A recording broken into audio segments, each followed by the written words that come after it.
parang ang lumalabas, Admar, itong ICI, it was created, to create an impression, na may ginagawa ang gobyerno ni Marcos Jr. to address graft and corruption. Ano lang siya parang teatro. No? So it's like a theater. And may palabas sa isang teatro at yung palabas na yan ay ang ICI. May script yan, may sumulat na ng script na yan at ang gagawin lang ng mga actors and actresses dyan sa teatro na yan, umarte, no? Ayon dun sa script. Now, the question becomes, Admar, sino ang mga pinagtatakpan? Sino ang tinatago, no, nitong ICI? Bakit sila nagtatago? Sinong pinoprotektahan nila? At kung talagang sila'y seryoso, they have to open up that proceedings to the public at simulan ng may mga makasuhan. Para naman, Admar, bumalik ang kumpiyansa ng mga namumuhunan sa ating bansa. At para bumalik din ang confidence na na-erode na mula sa mga negosyante.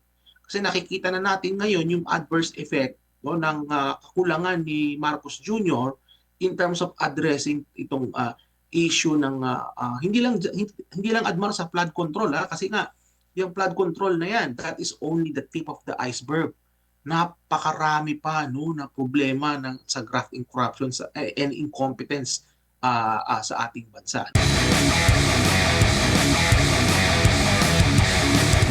Sa Senate Blue Ribbon na committee, bagamat alam natin merong majority, merong minority, maaari mong sabihin na ito ano kasi ito administrasyon, antay kasi ito na sa mga polisiya ng administrasyon. Pero doon kasi once na nagkaroon ng latagan, malalaman ng taong bayan hindi mo na agad maloloko. The way yung linyahan ng kanyang pagtatanong merong pinagtatakpan. Ito, okay to kasi dire-diretso.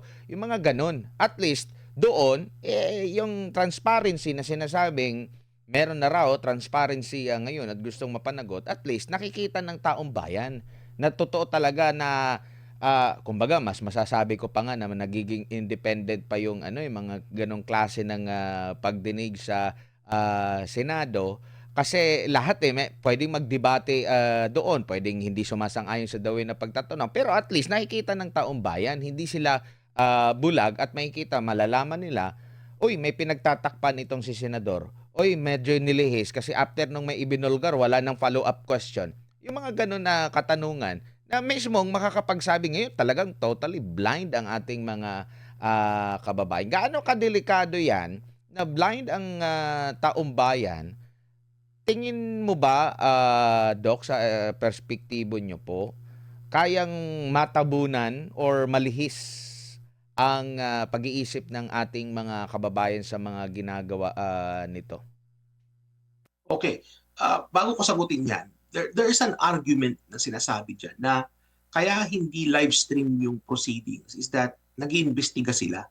So, kumbaga, saan ka nga naman nakakita daw na halimbawa kung ikaw ay police, no, na nag-iimbestiga, isinasa publiko mo kung ano yung iniimbestiga mo. Di ba? Kasi they wanna build a strong case. However, because of the public interest nature nitong sitwasyon natin, kumbaga, it's a matter of public interest na malaman ito. Kasi nga, yung scale ng corruption involved, Admar, is unprecedented sa ating kasaysayan. Napakalaki ng mga perang involved dito, and this is the worst corruption scandal that we ever had. Kaya it's really a matter of public interest. The more they keep hiding behind closed doors, the more na hindi sila nag-disclose, no, nag-live stream, no, nagsasa publiko, ang nangyayari lang dito, Admar, is the more na nawawala ng tiwala ang taong bayan at pati na rin yung mga nasa ibang bansa, no, mag-i-increase yung kanilang distrust, no, ma-erode yung kumpiyansa nila sa sistema sa ating bansa. At yan na nga, nakikita na natin ngayon, kagaya halimbawa, umaalma na yung mga negosyante, yung mga nasa ibang bansa, umaalma na rin, di ba? So, I don't know kung ano pang kailangan ni na Marcos Jr., ng ICI, para magising sila sa katotohanan na dapat na isa publiko itong proceedings ng ICI. Ngayon, may mga proposal pa, Admar, to give the ICI additional powers. No? Kasi nga, under the current setup, parang walang pangil itong independent commission na ito, no? So kumbaga, kinakailangan meron talaga silang compelling power, no, para mapuwersa nila yung mga resource person o yung mga respondent na umattend, no? Sa palagay ko maganda naman 'yan kung gagawin nila 'yan. Kaya lang kung hindi naman transparent yung proceedings, no? At parang ang dating pa nga Admar, meron akong nasagap ano na itong kung di ako nagkakamali, executive director ng ICI para daw nagmamadali during the press conference. Parang maiksi lang yung press conference and then marami pang tanong yung mga journalist sa kanya pero parang mabilisan lang yung mga press conference. Para daw nagmamadali. Meron akong nasagap niyan, ano? So, kumbaga, hindi dapat ganun eh. Kung live stream yung proceedings, diba? So, there's little questions that can be asked na kasi nga, people already witness what happened. Di ba? So, in this day and age na meron ng tinatawag ni Vice President Sara Duterte na digital transformation, no? Meron ng Admar eh, meron ng ability to live stream events, bakit hindi nila i-live stream yan considering yung public interest nature nitong nangyayari sa ating bansa sa kasalukuyan? Baka ayaw i-live stream kasi yung pagnakaw, hindi naman naka-public yung pagnanakaw nila. Pero nabanggit niya dito, merong isang dating ombudsman, si Conchita Carpio Morales. Sinabi niya sa isang panayam sa kanya ng isang TV network, sinabi niya na minsan na raw siyang inoferan na maging kabahagi nitong ICI. Tapos nag-set siya ng condition at kabilang doon sa condition na yun, bigyan siya ng kalayaan na hindi siya kumbaga papakialam, meron siyang freedom, no? Na kumbaga parang hindi siya kokontrolin. Kumbaga kung ano yung na dapat mailahad, which is yun naman talaga dapat. Yun yung kanilang kondisyon. Siguro nakita na siguro niya na maaring manipulahin siya, gamitin lang siya, limitahan lang siya. So nag-set agad siya ng condition. After nun, hindi daw siya tinawagan. No, ngayon, isa sa mga hiling ng mga negosyante dito sa kanilang joint statement, maliban doon sa nabanggit na bigyan pa sila ng dagdag na kapangyarihan, no, is mawala yung political influence, no, dito nga. Malinaw ba na meron talagang political influence itong nag-iimbestiga? Kasi well, sabihin natin doon sa Senate Blue Ribbon, meron naman talagang kumbaga hindi mo maitatago na maaring may political influence, pero makikita ng taong bayan, di ba? At least doon. Pero dito kasi tago siya and maaring nandun din yung political influence kahit nasabihin natin na dating associate justice ito, meron ito sa side ng pribadong sektor, pero ang pumili sa kanila ay gobyerno rin na maaring involved din dito kasi kumbaga under his watch. Matatandagdag ko lang na konteksto, Doc, no. Matagal na itong sinasabi ni Vice President Sara Duterte, yung sinasabi niya na ang may hawak lang ng pondo is si ganito, si Speaker, tsaka si Zaldico. Matagal na yung sinasabi, anong sabi ng Malacanang or ng national government natin, tugon, politika, namumulitika lang yan. Tapos nabanggit na nabulgar yung blank items doon sa 2025 budget. Si Congressman Ungab tsaka si former President Rodrigo Duterte pinagsabihan pa na fake news, 'di ba? So kumbaga matagal na ang merong nagre-red flag na oy may corruption dito, may corruption dito. Actually nabanggit din niya ni VP Sara na meron ding sinubukan din yung kanyang ahensya dati na DepEd na pasukan, merong mga hiling na hindi na napagbigyan. Matagal na ito. Pero pag galing kasi sa kanila, sinasabi agad na politika, namumulitika lang yan. Tapos after 1 year, eto, kanilang iniimbestigahan, parang tinanggap nila na totoo yung mga sinasabi po ng mga kritiko. Your thoughts on this, Doc? Mhm. Well, that proves, Admar, that Vice President Sara Duterte is correct all along. Di ba? Na meron lang dalawang tao who are responsible, for the budget mess that we are in right now. And that is none other than former Representative Zaldico and former Speaker Martin Romualdez.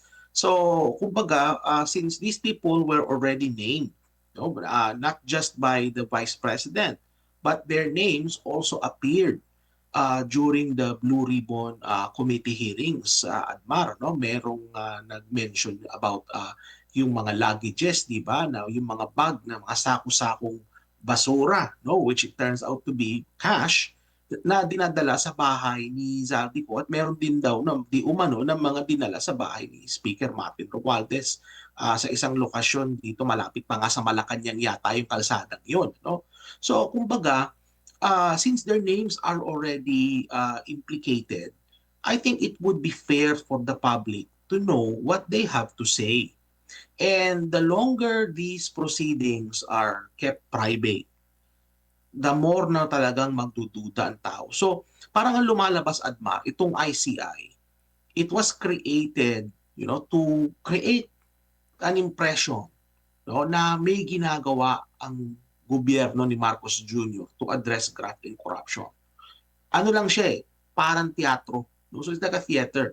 And may palabas sa isang teatro at yung palabas na yan ay ang ICI. May script yan, may sumulat na ng script na yan at ang gagawin lang ng mga actors and actresses dyan sa teatro na yan, umarte, no? Ayon dun sa script. Now, the question becomes, Admar, sino ang mga pinagtatakpan? Sino ang tinatago, no, nitong ICI? Bakit sila nagtatago? Sinong pinoprotektahan nila? At kung talagang sila'y seryoso, they have to open up that proceedings to the public at simulan ng may mga makasuhan. Para naman, Admar, bumalik ang kumpiyansa ng mga namumuhunan sa ating bansa. At para bumalik din ang confidence na na-erode na mula sa mga negosyante. Kasi nakikita na natin ngayon yung adverse effect, no, ng kakulangan ni Marcos Jr. in terms of addressing itong issue ng hindi lang Admar sa flood control, kasi nga yung flood control na yan, that is only the tip of the iceberg. Napakarami pa, no, na problema sa graft and corruption and incompetence sa ating bansa, no? So kung gagawin nilang institutional yung ICI, ang daming trabahong gagawin yan, Admar, kasi flood control is just one of many, no? And also may dagdag ko lang, the fact na na-create yung Independent Commission for Infrastructure, it reflects, Admar, ng yung kabiguan ng ating mga institutions to address graft and corruption.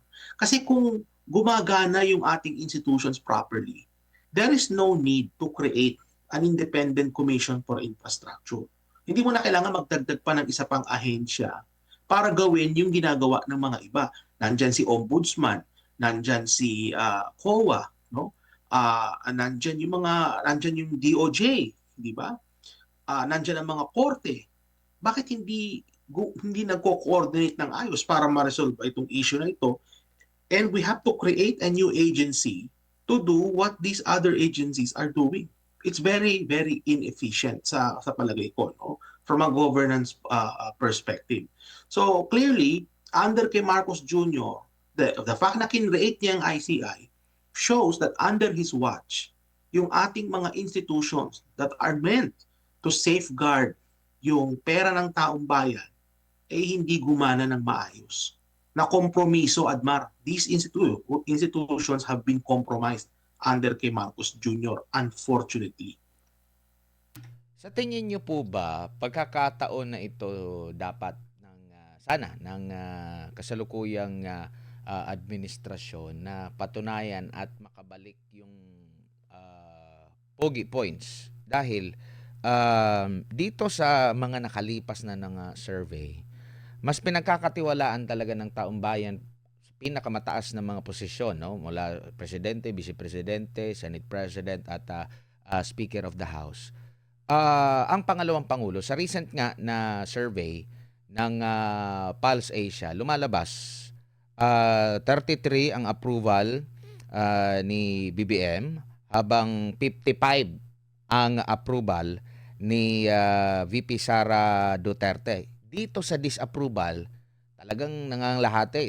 Si BBM, 44 yung kanyang disapproval, 22 yung kay VP Sara Duterte, no? And sa nakikita nyo po rito, meron ding recent din yung sa pahayag survey ng publiko sa Asia. Ganun din ang Vice Presidente pa rin, no? Sa kabila na ito ng marami nilang mga ginawa, no, na sinasabing sa paglaban sa korupsyon, paglaban sa kahirapan, paglaban dito sa inflation, 'di ba? Yung inflation, kahirapan at korupsyon, nangunguna na 'yan sa pinaka-concern ng ating mga kababayan. Marami na tayong survey na nababanggit dito na nasasama sa ating talakayan na doc na same yung nagiging pattern. Pero pag tatanungin yung palasyo, si Undersecretary Claire Castro, meron siyang pangribat dito na halimbawa doon sa kahirapan. Sinasabi nga recently pa ni BBM na wala na raw nagugutom, 'di ba? Pero ito same figures ang lumalabas pa rin na concern. And dito sa approval rating, sa trust rating, nananatiling mataas si VP Sara Duterte. Ano ang nakikita mo dito? Pagkakataon na ba sana ito na makabawi ng husto? Na sa publiko may masampulan, pero ang tagal yun ang isa sa mga question. Masyadong natagalan. Umabot pa ng ilang taon, umabot pa ng ilang SONA bago parang na-realize at tinanggap na meron talagang problema, Dok. Alam mo, napakaraming missed opportunities ni Marcos Jr. to redeem not just him, of course, his family, but also himself na na-miss out niya. No, napakaraming instance na niya no, na na-miss out niya yung pagkakataon na para makapag-create siya ng meaningful difference sa lives ng mga ordinaryong mamamayan. Ang example niyan sa ngayon sa kaso ng sa flood control, this would have been an excellent opportunity for him, to redeem his reputation. No? Kaso nga lang nakikita natin na mahina kasing klaseng leader itong si ating Pangulo sa kasalukuyan. He's a weak leader. And yung weakness niya nagmamanifest doon sa kabagalan ng pagkilos ng gobyerno as it relates to graft and corruption. At kita yan ng tao in contrast sa sinasabi ko nga na Duterte brand of governance. Kasi yung brand of governance ng mga Duterte, of course we know, nagsimula yan kay FPRRD, and we know that the daughter, Vice President Sara Duterte, also carries with her the same brand of Duterte brand of governance.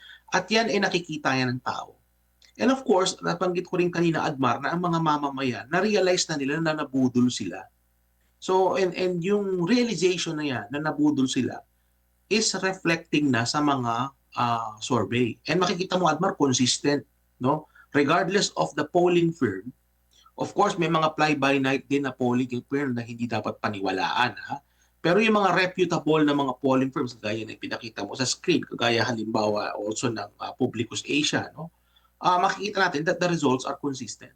That Marcos Jr.'s favorability ratings have been slumping, and Sara Duterte has been consistently high.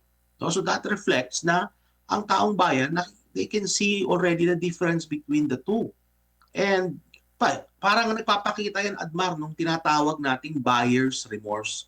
Ano ba yung sinasabing buyer's remorse? Parang, Admar, may binili ka, nung naiuwi mo na sa bahay yung binili mo, na-realize mo na hindi pala maganda yung kalidad nung nabili mo, nagsisi ka. Ganyan ang nare-realize ng ating mga kababayan sa kasalukuyan. Yung tinatawag na buyer's remorse.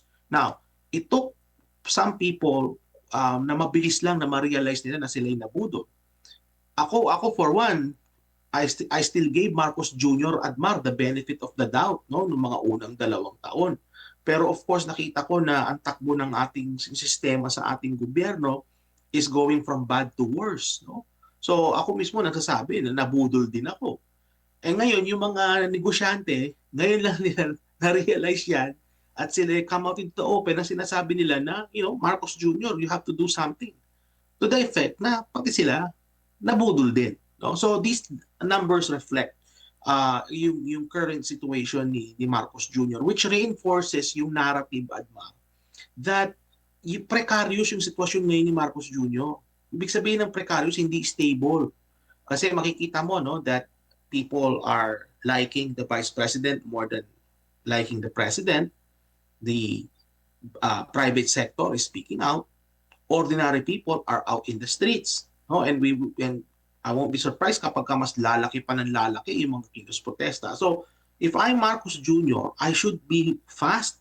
No? Makita mo ba nung unang 3 taon, Marcos Jr. was nowhere to be found. Except that he traveled a lot, di ba? Puro biyahe ng biyahe yung president natin nung umpisa. Where was he yung mga nagkaroon ng mga crisis? No, he was nowhere to be found. Nito na lang yan siya lumabas nung nakita niya yung kanyang numbers bumababa na, and at the same time may mga instability na nangyayari sa kanyang gobyerno.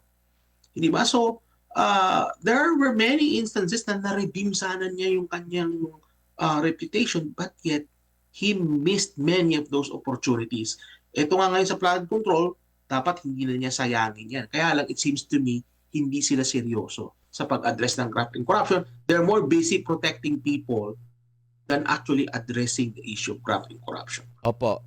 Dito naman sa comparative nila, no, dito sa mga class. Okay. Class A, B, C, D. Di hamak na mas mataas itong si Vice President Sara Duterte pa rin, no. Kumbaga sa class ABC nandito yung mga negosyante. Parang nag-aano ba ito? Kasi napansin natin isa sa mga inibitahan ng mga negosyante dito sa kanilang pagtitipon yung kahapon, kahapon na ito, no? Yung sa Philippine Business Conference and Expo ang naging tagapagsalita nila or guest speaker doon ay ang pangalawang pangulo. So parang nagtutugma dito sa ano na mas mataas pa ang vice presidente pagdating sa ABC, no?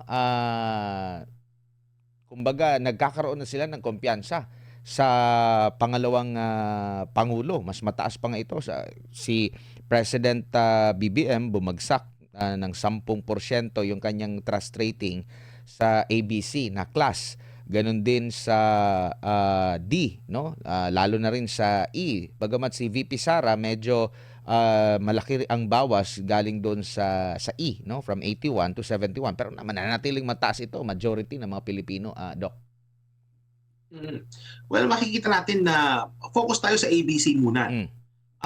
Yan nandyan yung mga negosyante, nandyan yung mga may kaya sa buhay. Yung mga kababayan natin na yan, Admar, they're looking for a decisive leader.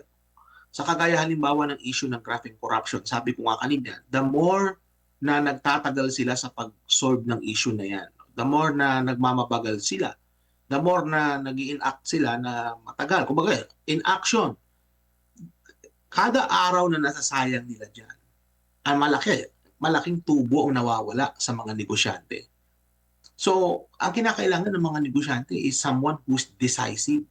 No? Halimbawa, sa kagaya ni Saldico, if we have a decisive president, he would have been back here a long time ago, Adma. May mga cases na na-file dyan, nakapag-coordinate na sa Interpol para mapabalik dito. And yet, nothing is happening. We know Zaldico is somewhere outside of the country. Well, it's well beyond, it's within the powers of the president to do something to get him back. So mga panahon na to, Adma, we need a leader na decisive, na makakapag-desisyon agad-agad. And the public don't see that with Marcos Jr. And that is why we're seeing these kinds of numbers. Kaya ganito yung polling ni Marcos Jr. kasi hindi siya decisive. Weak nga eh. No? Ayoko sabihin itong weak siya, pero yun po talaga ang totoo. Weak po yung ating presidente sa ganyan. No? So, ito na sana yung pagkakataon para ma-redeem nga ni Marcos Jr. No? Pero makikita natin na because of his weakness, hindi niya nagagawa. At sa palagay ko, no, the more na tumagal ito, yung ICI, hindi sila sa publiko yung kanilang mga proceedings, the more na mag-erode yung tiwala sa gobyerno, sa pangunguna ni Marcos Jr., asahan po natin na over time itong mga numbers na ito mas lalo pang bababa. Alam mo, Admar, there was a time that Marcos Jr.'s numbers were actually comparable to Gloria Macapagal Arroyo na negative yung net satisfaction rating. In fact, medyo mataas pa nga ito ng konti, Admar, kasi medyo nag-recover si Marcos Jr. nitong mga nagdaang buwan eh. Pero I think he is again headed back dun sa levels na kung saan talagang napakababa. Baka siya ang may pinakamababang approval rating, if ever, sa mga naging pangulo ng ating bansa after the EDSA revolution. No? I think he is on track to be that. Baka mahigitan pa niya si dating Pangulong Gloria Macapagal Arroyo in terms of dissatisfaction ratings. Ano? Kung hindi nila gagawan niya ng paraan yan sa issue ng graft and corruption. Opo, and meron namang inilabas ang US State Department na Mm. pag-aaral, no? Iba naman 'yon, hindi naman DPWH kasi hindi naman masyado nagte-trade ang through DPWH na yung mga investor. Dito po tayo sa Bureau of Customs naman na medyo ikinalungkot. Siyempre, sino ba namang matutuwa dito na yung BOC, siguro, sabi siguro ng mga taga-BOC, "Hay, salamat may pumalit na sa atin yung DPWH." Kasi always na lang yung BOC na sa mga top. Pero ngayon, parang ito pa rin, as per US State Department na BFF ng ating bansang Pilipinas. Ano nakikita nyo po dyan? And i-connect ko na rin yung pagbisita ng mga opisyal ng US Embassy doon po sa ICI. Maaring may kaugnayan ba ito? Nababahala na rin ba ang Trump administration sa usaping ito? Or pwede rin nating sabihin, gusto lang nilang meron na namang kokontrolin nila yung mga naratibo dito na naayon sa kanilang naratibo. Right. Alam mo, Admar, no, babalik tayo dun sa issue ng labanan ng mga superpowers. No? So, ang Estados Unidos, meron silang malalim na interest sa ating bansa, sa Pilipinas. Because of our location, no, malapit tayo sa Taiwan, nandiyan lang ang China, bahagi tayo nung first island chain, no, may geopolitical implication yan. At alam naman din natin that Marcos Jr. is very friendly to the Americans. No? Regardless o kung Republican o Democrat ang nakaupo, regardless yan, talagang si Marcos Jr. is friendly to them.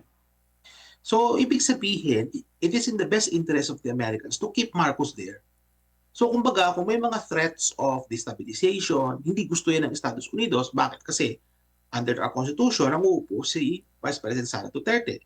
And we know that the Dutertes, they have the Duterte brand of governance, which includes yung kanilang principle sa foreign policy, which is being friendly to all and enemies to none.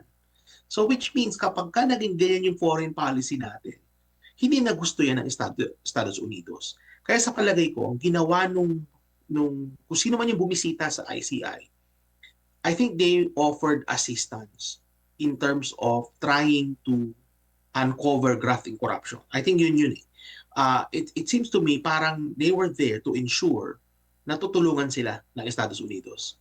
So that they will be helped in terms of kung ano man yan. Halimbawa, technology, o kailangan nila ng resources, parang it sends a message to that independent commission na we are watching you. Diba? That Uncle Sam is watching you. You have to do, in accordance to what is our best interest. Parang ganun yan eh. No? I mean, hindi naman sinabi yun malamang, but yun yung naging parang perception ng tao. No, in terms of yung pagbisita ng nung representative na yun sa ICI. Kasi alam mo, Admar, may mga foreign assisted projects din ang mga ibang bansa, no? Malamang kabilang din ng Estados Unidos. Kaya it is in their best interest na teka muna, baka yung pera ng taxpayers naman namin ang manakaw.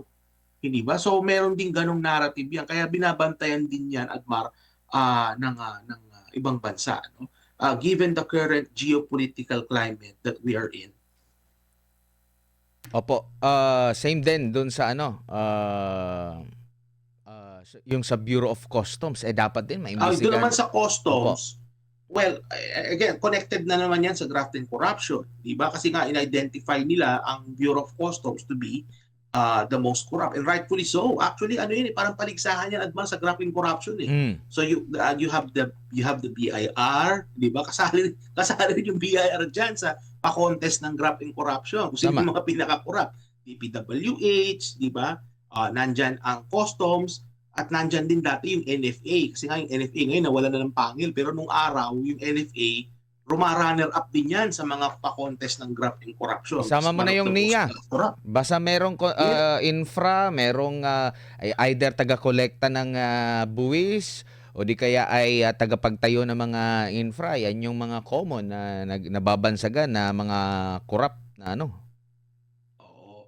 Kaya nga sa punto de vista ng Estados Unidos kasi nga they want to keep Marcos there. They don't want to have a change of government like in the kumbaga sa kalagitnaan ng laro, sa kalagitnaan ng basketball game, bigla tayo nagbago ng bigla tayo nagbago ng captain ball, ika nga nagbago ng team. Ayaw nila niyan. So kaya ang gagawin nila diyan is they will use their resources to help Marcos stay, including identifying corruption o kumbaga makatulong yan kay Marcos para ang tao bumalik ulit ang tiwala sa gobyerno. Believe me, they will be doing that. Including funding groups who are actually in the streets protesting graft and corruption. Di ba may mga grupo dyan na pinondohan ng NED, ng National Endowment for Democracy. So kasama rin yan sa kanilang programa at in terms of helping Marcos stay in power. Kasi yan ang narrative dyan na Marcos Jr. needs to stay in power para maprotektahan yung kanilang geopolitical interest sa region.